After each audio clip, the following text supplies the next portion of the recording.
In a compound microscope, the intermediate image is. We know in the case of compound microscope, we have a objective. The object is very new to that. It produces the image, and this image acts as object for the second lens called eyepiece. So this is eyepiece, this object. Final image is formed at the least distance or distant vision. It is a capital D.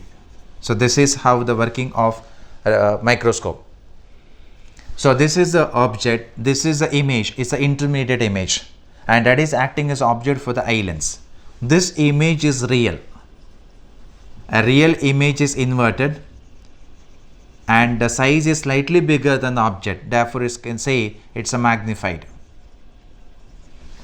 But a final image, if you observe, produced by the eyepiece, it is a final image, A double dash and B double dash. It is a virtual, and even though a virtual image, it is inverted. That means it is compared with the intermediate object or intermediate image produced by the objective. Therefore, if you compare these two, the property is right.